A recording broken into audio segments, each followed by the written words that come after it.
I never believed silence could be loud until the night I opened my front door and heard it screaming at me. The house lights were on, brighter than usual, like someone wanted to be seen. My wife's shoes were kicked off near the couch, careless, unfamiliar in their placement. I remember thinking she must be in a good mood. That thought lasted exactly 3 steps.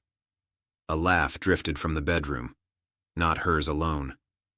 Another voice, low, nervous, intimate in a way that made my stomach tighten before my mind could catch up. I stopped walking, keys still in my hand, heart thudding so hard it felt borrowed from someone else. I told myself not to jump to conclusions. I told myself there was an explanation. I told myself lies come easily when the truth is unbearable. I pushed the door open. I won't describe what I saw in detail because the image is burned into me already. My wife, frozen in shock. Another man scrambling back like a thief caught mid-crime. And the face I recognized instantly. Her best friend's fiancé. The man who had sat at our dinner table. The man who was supposed to be family in a few weeks. No one spoke at first. That was the cruelest part. Silence again, thick and suffocating. My wife said my name like it was a question, like she wasn't sure who I was anymore. I walked out without shouting, without throwing anything, without giving them the satisfaction of seeing me break right then. I drove until the city lights blurred and parked somewhere I couldn't remember later. I sat there for hours, replaying moments I had ignored. Late nights, locked phones, sudden guilt disguised as affection. By morning, shock turned into clarity, and clarity turned into resolve. I didn't confront her right away. I let her believe I needed time.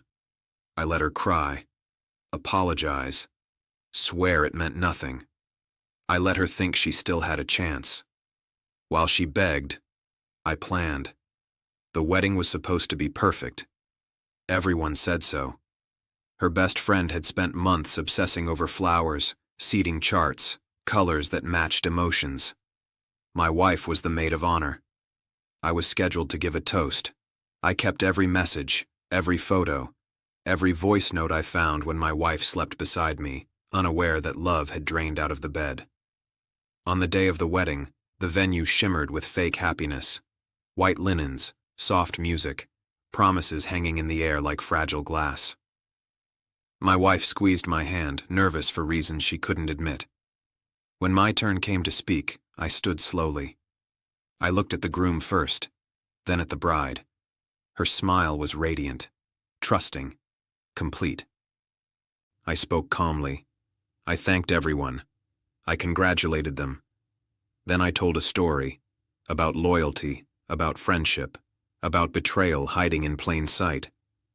I watched faces change as understanding crept in. Then I showed them the truth. Gasps rippled through the room. The bride's world collapsed in real time.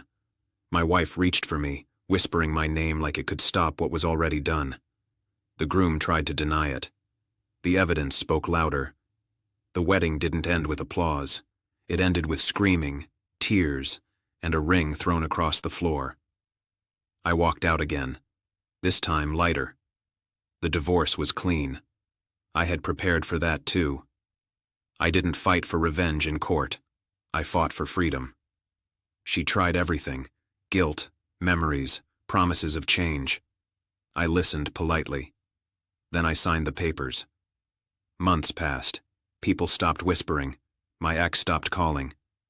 The pain dulled, not gone, but manageable. I learned something important during that time. Revenge isn't about destruction. It's about truth. I didn't ruin a wedding. I revealed a lie. And when I finally stood alone in a quiet apartment that was mine again, I realized I hadn't lost my life that night. I had taken it back.